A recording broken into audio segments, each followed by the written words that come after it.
Solo levelling के एक और एपिसोड में आपका स्वागत है। पिछले एपिसोड में संग जिनवू और तीनों मोनार्क्स के बीच जबरदस्त फाइट चल रही थी। इस लड़ाई के बीच जिनवू ने मोनार्क ऑफ प्लेग्स कुरेशिया को खत्म कर दिया, लेकिन अभी भी 2 मोनार्क्स जिंदा थे। जिनवू की फाइट फ्रॉस्ट और बीस्ट मोनार्क्स के साथ जारी रहती है और तभी एक ऐसा पल आता है जब वो फ्रॉस्ट मोनार्क को ऑफ गार्ड पकड़ लेता है, लेकिन पीछे से अचानक बीस्ट मोनार्क का पंजा जिनवू के सीने को चीरता हुआ आर पार हो जाता है और यहीं say that was the end of संग जिनवू। हालांकि पूरी तरह खत्म नहीं हुआ था, वो बहुत भारी ब्लीडिंग कर रहा था, लेकिन फिर अचानक सब कुछ बदल जाता है। उसकी चेतना एक अलग डायमेंशन में चली जाती है और वहीं उसकी मुलाकात होती है शैडो मोनार्क एशबोर्न से। जिनवू एशबोर्न से सवाल करता है, मुझे क्यों चुना गया? एशबोर्न उसे जवाब देता है कि वो सब कुछ बताएगा। मोनार्क्स कौन है, रूलर्स कौन है और जिनवू को शैडो मोनार्क की पावर क्यों दी गई। उधर असली दुनिया में जैसे ही जिनवू की बॉडी से ब्लैक लाइटनिंग निकलती है, फ्रॉस्ट और बीस्ट मोनार्क्स को एक बात समझ आ जाती है, the real shadow monarch is coming. वो उसे जागने से पहले रोकने की कोशिश करते हैं, लेकिन तभी कोई और वहां पहुंचता है, जिनवू का पिता। और यहीं पर पिछला एपिसोड खत्म हो गया था। तो आज के एपिसोड में हम लोग इस कहानी को वहीं से आगे बढ़ाएंगे। आज की वीडियो थोड़ी डीप है, इसलिए ध्यान से सुनना, क्योंकि यहाँ से शुरू होती है शैडो मोनार्क की असली हिस्ट्री। और शुरू करने से पहले अगर चैनल पर नए हो तो सब्सक्राइब जरूर करना, और अगर पहले से सब्सक्राइब किया है तो थैंक यू सो मच। देखो, लास्ट एपिसोड वही खत्म हुआ था जहां संग जिनवू का पिता सामने आता है, लेकिन उससे पहले भी बहुत कुछ हो चुका था जो हमें देखने को नहीं मिला। हमने देखा बीस्ट मोनार्क ने जिनवू के सीने में अपना पंजा घुसा दिया था। जिनवू बहुत ज्यादा ब्लीड कर रहा था, लेकिन तभी वो उस पंजे को अपने हाथ से पकड़ लेता है। मन ही मन बोलता है, मैंने लेवल अप कर लिया था, मुझे तो बच जाना चाहिए था, लेकिन उस सिचुएशन में बचना अब इम्पॉसिबल था। इसी बीच सामने से फ्रॉस्ट मोनार्क आता है और जिनवू के अपने ही डैगर से उसकी छाती में वार करता है। अब पीछे से बीस्ट और सामने से फ्रॉस्ट, दोनों तरफ से अटैक हो रहा था। फ्रॉस्ट मोनार्क बोलता है, ये लो तुम्हारा हथियार वापस कर रहा हूं और अब वैसे ही खुद को हील करके दिखाओ जैसे पहले किया था। और एक और वार करता है, बोलता है, आई डाउट तू ऐसा कर पाएगा क्योंकि तू एक इनकम्प्लीट मोनार्क है। उसका हर एक स्टेप जिनवू को खामोश करता जा रहा था। फ्रॉस्ट मोनार्क आगे बोलता है, क्या यही तेरा लिमिट है?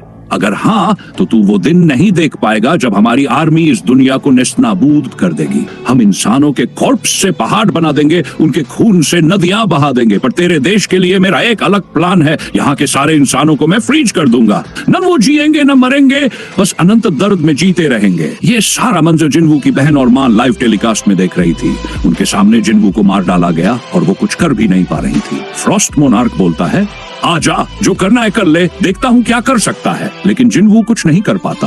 फ्रॉस्ट मोनार्क अपनी एबिलिटी से उसे फ्रीज कर देता है। जिनवू मन ही मन बोलता है, थोड़ा और, बस थोड़ा और तभी एक नोटिफिकेशन पैनल खुलता है। प्लेयर का HP 0 हो चुका है। The player has died. Yes, संग जिनवू इज डेड। लेकिन उसी वक्त एक और नोटिफिकेशन पैनल खुलता है। Player possesses black heart. अगर तुम्हें डबल डंजन वाला मोमेंट याद है, एशबोर्न ने उसे एक दूसरा हार्ट दिया था। फिर एक और पैनल आता है, player meets all requirements for specific skill unknown. और ये अननोन पैसिव स्किल अपने आप एक्टिवेट हो जाती है सीधा मैक्स लेवल तक। एक शाइनिंग इफेक्ट शुरू होता है और तभी जिनवू की आंखें खुल जाती है। वो हॉस्पिटल में था, जाग चुका था, उसे सब कुछ याद था। फ्रॉस्ट मोनार्क ने कैसे स्टैब किया, बीस्ट मोनार्क ने क्या कहा, हर एक चीज पर वो सोचता है, क्या ये सपना था? क्या ये सब कुछ मैंने फेस नहीं किया? मैं जिंदा कैसे हूँ? और तभी जिन चला है। जिनवू पूछता है, चेयरमैन, आपको पता है उन मोनार्क्स के साथ क्या हुआ? मैं यहाँ कैसे जिंदा हूँ? लेकिन वो जिनचुल जवाब देता है, मैं कोई चेयरमैन नहीं, सर्वेलेंस टीम का मैनेजर हूँ और मैं तुमसे 3 सवाल पूछने आया हूँ। पहला, वो मूविंग स्टैचूज क्या थे? दूसरा, तुमने मुझे पहले कैसे पहचाना? और तीसरा, क्या हम पहले मिल चुके हैं? जिनवू कंफ्यूज था। What are you saying? वो सोचने लगता है, डबल डंजन वाला पल, 2 हफ्ते हॉस्पिटल में रहना, वो जिनचुल का आना, वो सब कुछ फिर से हो रहा था। जिनवू अपना प्रोफाइल चेक करता है, सारा स्टेट्स, सारा लेवल, सब कुछ वैसा ही है, लेकिन वो समझ जाता है कुछ बदल चुका है। वो बाहर निकलता है और उसकी छोटी बहन उसे देखती है। अब जिनवू का लुक पूरी तरह बदल चुका था, लंबा, हैंडसम। वो यकीन नहीं कर पा रही थी कि ये उसका भाई है। वो हंटर एसोसिएशन बिल्डिंग जाता है। मुझे उनसे बात करनी है ताकि मैं हंटर क्विट कर सकूं। और लिफ्ट में कैंक से मिलता है। कैंक सोच रहा होता है, मैंने तो एसोसिएशन को कई बहाने दे दिए थे, बस वो मुझे पकड़ न ले। लेकिन तभी जिनवू बोलता है, तूने अपनी कैमोफ्लेज एबिलिटी को तुमने रिपोर्ट नहीं किया। कांग चौंक जाता है, तू मुझे जानता कैसे है? जिनवू कहता है, आज तू वॉच लिस्ट में नहीं था, तुझे कोई कांटेक्ट करेगा अपनी बेटी का बदला लेने के लिए। क्रिमिनल से मुझे कोई फर्क नहीं पड़ता, पर अगर किसी इनोसेंट को तूने हर्ट किया तो मैं तुझे मार दूंगा। कांग हमला करना चाहता है, लेकिन जिनवू का हाथ पहले डैगर तक पहुंच चुका होता है।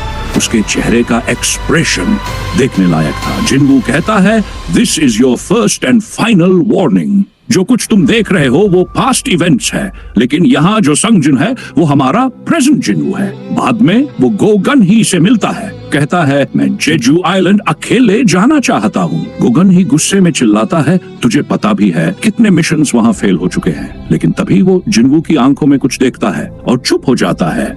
It's something only I can do. गन ही उसे परमिशन दे देता है। अब जिनवू एक एक करके हर गलती को सुधार रहा है। उसके पास कोई शैडो सोल्जर नहीं, तो वो हर जगह जाता है, शैडो सोल्जर्स को कलेक्ट कर रहा है। हर बार एक ही पैनल आता है, you want to restart this world, yes or no?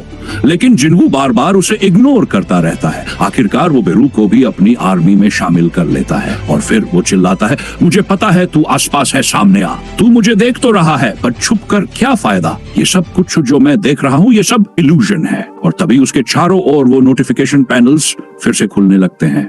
क्या तुम इस दुनिया को रिस्टार्ट करना चाहते हो? जिनवू हर बार उसे इग्नोर करता है, लेकिन अचानक वो कुछ नोटिस करता है। तुम कौन हो? Are you the king of death, shadow monarch? सामने से शैडो मोनार्क प्रकट होता है। अब यहाँ से सारा कंफ्यूजन क्लियर होता है। बहुत सारे लोग सोचते हैं कि जिनवू अपने पास्ट में चला गया, but that's not the case. ये सब कुछ बस इल्यूजन्स थे। एशबर्न ने उन्हें बनाया अपने पावर से। जिनवू को पिछले क्रिटिकल मोमेंट्स फिर से जीने को मिले। हर एक मोमेंट के बाद एक ही सवाल पूछा गया, क्या तुम इस दुनिया को दोबारा रिस्टार्ट करना चाहते हो?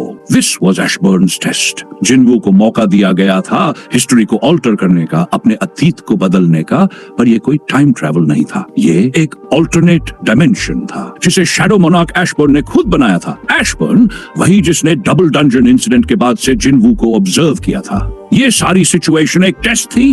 एक्सेप्ट योर डेथ और inherit the full power of shadow monarch. जिनवू को दो रास्ते दिए गए थे और उसके पास्ट वर्जन्स जो उसने देखे, वो सिर्फ एक तरीका था ये परखने का कि क्या वो तैयार है, ready to become the true shadow monarch or not. But at the end, Jinwoo चिल्लाकर बोलता है, इनफ, मुझे पता है ये सब इल्यूजन है, अब इसे बंद कर और खुद सामने आओ। और फिर the king of death, the original shadow monarch सामने आ जाता है। सारे इल्यूजन्स बंद हो जाते हैं। अब जिनवू के सामने सिर्फ एशबर्न खड़ा था। जिनवू के दिमाग में सवाल ही सवाल थे। ये सब हुआ कैसे? मुझे क्यों चुना गया? मोनार्क्स और रूलर्स क्या है? एशबर्न खुद को इंट्रोड्यूस करता है और बताना शुरू करता है, एक दूसरी दुनिया थी जहां सिर्फ लाइट और डार्कनेस थे। उस दुनिया के गॉड को कहा जाता था द एब्सोल्यूट बीइंग। उसने लाइट से बनाए गॉड्स मैसेंजर्स जिन्हें हम रूलर्स कहते हैं, और डार्कनेस से बनाए मोनार्क्स जो केवल डिस्ट्रक्शन के लिए बने थे। दोनों ग्रुप्स के बीच शुरू हुई एक न खत्म होने वाली लड़ाई। रूलर्स चाहते थे बैलेंस, मोनार्क्स चाहते थे डिस्ट्रक्शन। लाखों सालों तक ये वॉर चलता रहा। रूलर्स थक गए थे। वो गॉड के पास गए और बोले, हम आपके मैसेंजर्स हैं, हमें स्ट्रेंथ दीजिए ताकि हम ये लड़ाई खत्म कर सकें। पर एब्सोल्यूट बीइंग चुप रहा। रूलर्स को समझ आ गया गॉड इस वॉर को एंजॉय कर रहा है। उनकी चीखें, उनके सैक्रिफाइसेस सिर्फ एक एंटरटेनमेंट थे। रूलर्स ने फैसला किया, हम गॉड को खत्म करेंगे, लेकिन एशबर्न उनके खिलाफ खड़ा होता है। एशबर्न, वो जो तुम देख रहे हो वो मेरा पास्ट सेल्फ है। मैं पहले गॉड का मैसेंजर था, एक रूलर। मैं उनके खिलाफ था, मैं रूलर्स का हिस्सा था, लेकिन मैंने रिबेलियन का विरोध किया। पर जब बाकी रूलर्स गॉड के खिलाफ हो गए, एशबर्न अकेला रह गया। उसने उनसे लड़ाई की, पर वो मरने ही वाला था। लेकिन तभी एब्सोल्यूट बीइंग ने उसके अंदर छिपा रखा था एक सीक्रेट पावर, अराइज। एशबर्न ने दोबारा जन्म लिया।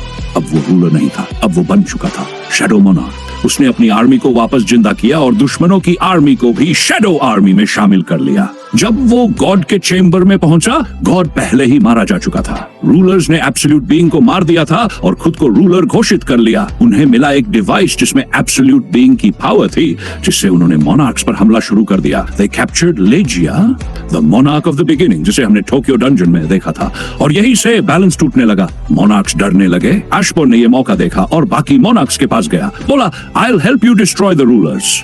मोनार्क्स को कोई ऑप्शन नहीं था, पावर की कमी थी, तो उन्होंने एशबोर्न को टीम में शामिल कर लिया। अब 9 मोनार्क्स थे और शुरू हुई एक नई वॉर ने हर एक एनिमी को मारा, उसे शैडो आर्मी में लिया।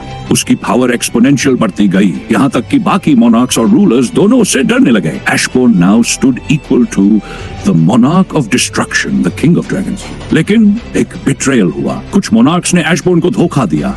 मोनार्क्स और रूलर्स मिलकर एशबोर्न के खिलाफ हो गए। शुरू हुई फाइनल फाइट, एशबोर्न की शैडो आर्मी वाइप आउट होने लगी, लेकिन एशबोर्न लड़ा आखिरी दम तक। और वही बीस्ट मोनार्क रक्कान जो अचानक अपने ट्रूप्स को छोड़कर भाग जाता है, डर गया था। लेकिन मोनार्क ऑफ व्हाइट फ्लेम बैरन इतना लकी नहीं था, वो नहीं भाग सका। उसने गद्दारी की थी और उसका प्राइस उसे अपनी जान देकर चुकाना पड़ा। शैडो मोनार्क ने वहीं पर उसे खत्म कर दिया। अब एक मोनार्क मर चुका था और दूसरा अपनी आर्मी को छोड़कर भाग गया था। ये सब देखकर रूलर समझ गए कि अब और आगे बढ़ने का कोई मतलब नहीं। वो शैडो मोनार्क के सामने झुक जाते हैं, वो माफी मांगते हैं और कहते हैं कि अब उनके पास कोई रीजन नहीं बचा है इस फाइट को जारी रखने का। लेकिन शैडो मोनार्क चुप नहीं रहता, वो गुस्से से भर जाता है। तुम लोग कह रहे हो रीजन नहीं है, तुम ही लोगों ने हमारे मास्टर को मार डाला, एब्सोल्यूट बीइंग को। अब बोल रहे हो शांति चाहिए। रूलर्स कहते हैं वो हमारे भी मास्टर थे, तो इसलिए तुमने उसके साथ गद्दारी की। ये बात तुम्हारे गुनाह को और भी नीच बना देती है। रूलर समझाते हैं कि उन्होंने ऐसा करने का फैसला क्यों लिया, क्योंकि एब्सोल्यूट बीइंग कभी ये युद्ध खत्म करना ही नहीं चाहता था। वो बस वॉर को देखता रहता जैसे सब कुछ एंटरटेनमेंट हो। एशबोर्न चुप नहीं रहता, वो अपना सीना दिखाते हुए कहता है, तू चाहता है ये वॉर खत्म हो जाए तो आ और मेरी छाती को चीर दे।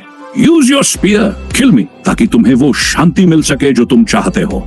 लेकिन रूलर्स तब भी माफी मांगते हैं। Fragment of brilliant light, please forgive अस।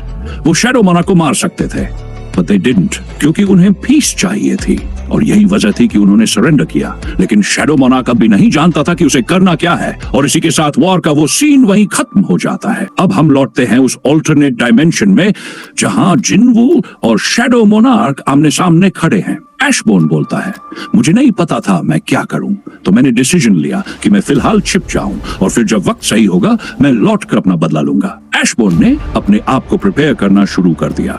जब आर्मी फिर से खड़ी होगी तब वो बीस्ट मोनार्क को खत्म करेगा। और ये सब जिन्वू को बताते हुए एशबोर्न बार बार अलग अलग कैरेक्टर्स का रूप लेता है। जिन्वू के सामने जो भी चेहरे आए वो सब शैडो मोनार्क ही था। फिर एक और सच सामने आता है, जब तक शैडो मोनार्क छुपा रहा वो मोनार्क्स जिनकी पावर ऑलमोस्ट खत्म हो चुकी थी उन्हें रूलर्स ने हरा दिया। अब जब एशबोर्न रिकवर करके वापस लौटा, ड्रैगन मोनार्क को इसका पता चल चुका था। उसे एहसास हो चुका था कि मोनार्क्स की कॉम्बैट पावर गिर रही है, इसलिए उन्होंने एक नया वर्ल्ड चुना जहां आर्मी को फिर से बनाया जा सके और वो वर्ल्ड था अर्थ। एशबोर्न बताता है, हम डिस्ट्रक्शन के लिए बने हैं, हम जहां भी जाते हैं सिर्फ तबाही लेकर आते हैं। और वो जिन्वू को एक ऐसी जगह दिखाता है जहां सब कुछ जल चुका है। जिन्वू मन ही मन बोलता है, मैं इनको जानता हूं, क्या हमारे साथ भी फ्यूचर में ऐसा ही होने वाला है? एशबोर्न जवाब देता है, नहीं, ये सब कुछ पास्ट का हिस्सा है। पास्ट का मतलब ये उस वक्त की बात है जब मोनार्क्स ने डिस्ट्रक्शन किया और रूलर्स उन्हें रोक नहीं सके। वो देर से पहुंचे और दुनिया तब तक खत्म हो चुकी थी। और जब रूलर्स ने ये सब देखा, उन्होंने एक डिवाइन डिवाइस का यूज किया जिसमें एब्सोल्यूट बीइंग की पावर थी। कप ऑफ रेइनकार्नेशन, उस कप को एक्टिवेट करने से पूरी दुनिया 10 इयर्स पीछे चली जाती है। रूलर्स ने वही किया, दुनिया को बचाया, 10 साल पीछे ले गए। बट अर्थ वीक थी क्योंकि अर्थ में मैना नहीं था और बिना मैना के ये दुनिया टिक ही नहीं सकती थी। शैडो मोनार्क बताता है, चाहे रूलर्स जीते या मोनार्क्स, अर्थ हर बार खत्म होती है। रूलर्स ने डिसाइड किया अपनी ताकत का एक छोटा सा हिस्सा इंसानों को दिया जाए जिससे वो अवेकन होने लगे, हंटर्स बनने लगे, उनसे इंस्पायर होकर। मोनार्क्स ने भी ह्यूमन बॉडीज को वेसल बनाना शुरू कर दिया। अब यहाँ एशबोर्न यानी शैडो मोनार्क जिन्वू को एक्सप्लेन करता है, हर मोनार्क इतनी मैसिव पावर होल्ड करता है कि उसे एक ऐसा वेसल चाहिए जो उस पावर को संभाल सके। और इसी वजह से डिस्ट्रक्शन मोनार्क और शैडो मोनार्क दोनों ही अपने सूटेबल वेसल को ढूंढने में असफल रहे थे, जब तक एक स्किल्ड मेज उनके सामने नहीं आया। ये मेज कोई और नहीं बल्कि आर्किटेक्ट था, वही जिसे हमने डबल डंजन में देखा था। आर्किटेक्ट ने शैडो मोनार्क को ऑफर दिया, मैं तुम्हारे लिए एक परफेक्ट ह्यूमन वेसल ढूंढूंगा, और बदले में उसने मांगा इमोर्टैलिटी। आर्किटेक्ट ने एक सिस्टम तैयार किया, ऐसा सिस्टम जो ह्यूमन बॉडी को रिपीटेडली फिजिकल और मेंटल दोनों ही एस्पेक्ट्स में इवॉल्व करता है। ताकत लगातार बढ़ती है, धीरे धीरे वो बॉडी उस लेवल पर पहुंचती है जहां वो शैडो मोनार्क के लिए एक सूटेबल वेसल बन सके। ये सर्च आसान नहीं थी, लेकिन आखिरकार शैडो मोनार्क ने डिस्कवर किया एक ऐसा इंसान जो न सिर्फ ह्यूमन बाउंड्री बल्कि उस सिस्टम की लिमिट को भी क्रॉस कर गया। That person was none other than Jinwoo. उसको चुनने का रीजन यही था। जिनवू भले ही कमजोर था, लेकिन वो बार बार मौत के करीब जाने के बाद भी समहाउ सरवाइव करता आ रहा था। एशबॉर्न कहता है, मैंने तुम्हें देखा, ऑब्जर्व किया, आर्किटेक्ट ने तुम्हें अप्रूव किया, लेकिन उससे पहले ही मैंने डिसाइड कर लिया था, आई चूज यू। इसके बाद एशबॉर्न जिनवू से कहता है, let me say this one more time, the record of your struggles, the evidence of your resistance and the reward for your pain, ये सब तुम्हारे सामने है। ये सुनकर जिनवू शॉक हो जाता है और बोलता है, ठीक है, मैं आर्किटेक्ट के स्कीम से बाहर निकल चुका था, लेकिन तब भी मैं तुम्हारे पावर को एक्सेप्ट करने के लिए प्रिपेयर्ड नहीं था।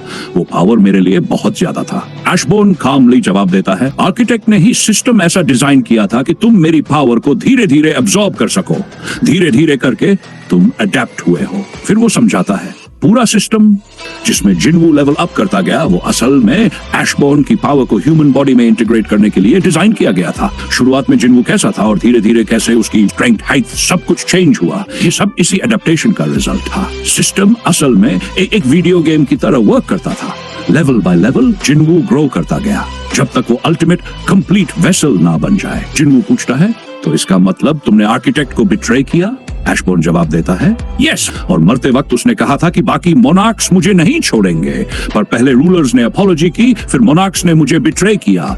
उसके बाद मैंने डिसाइड किया मैं आर्किटेक्ट को भी बिट्रे कर दूं। एशबॉर्न आगे कहता है, जैसा मैं हूं, मैं उसी में खुश हूं, और तुम्हारे साथ जो समय बिताया, तुम्हारे साथ बिताया हर एक पल कीमती था। कई बार मुझे लगा कि मैं नहीं चाहता कि तुम मुझे छोड़ो या मैं तुम्हें खो दूं। और फिर वो कहता है, I became you and you became me. अब फर्क नहीं पड़ता कि इस बॉडी का असली हकदार कौन है, क्योंकि अब हम दोनों एक हो चुके हैं। अब शैडो मोनार्क जिनवू को दो ऑप्शंस देता है। ऑप्शन 1, जिनवू इस डेथ डोमेन में ही रहे जहां वो सब कुछ कंट्रोल कर सकेगा। ऑप्शन 2, जिनवू रियलिटी में वापस जाए और अपने सारे दुश्मनों को खत्म करे। जिनवू पूछता है, तुमने कहा था तुम रूलर्स के साथ नहीं हो और उनसे लड़ना भी नहीं चाहते, फिर भी तुम बाकी मोनार्क्स को छोड़कर एक अलग डायमेंशन में क्यों चले गए? एशबॉर्न जवाब देता है, because I had no place among them. Jinwoo कहता है, मेरा भी यही डिसीजन है, यहाँ मेरा कोई स्थान नहीं। I don't belong here, I belong to my own world. फिर शैडो मोनार्क मिस्टर गो का रूप लेकर मुस्कुराता है। जिनवू पूछता है, ये आखिरी बार है जब मैं तुम्हें देख रहा हूँ? एशबॉर्न सॉफ्टली जवाब देता है, अब मैं अपने इटर्नल रेस्ट की ओर जा रहा हूँ और तुम शैडो मोनार्क, तुम इमॉर्टल हो। I doubt will meet again. इसके बाद शैडो मोनार्क अपने असली रूप में आकर जिनवू से कहता है, अब तुम्हारा पावर एब्सोल्यूट बन चुका है, बिकॉज आई एम यू।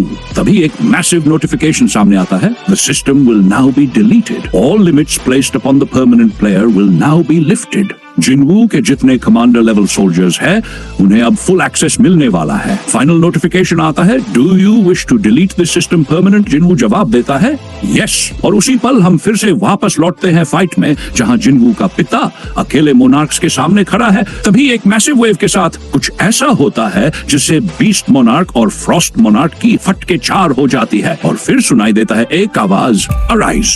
यहीं पर खत्म करते हैं इस खतरनाक एपिसोड को। तो भाई, आज की वीडियो एक सिनेमैटिक रिकैप था पूरे सोलो लेवलिंग की हिस्ट्री पर। नेक्स्ट पार्ट बहुत जल्दी आने वाला है। Thank you so much for watching. मिलते हैं अगली वीडियो में।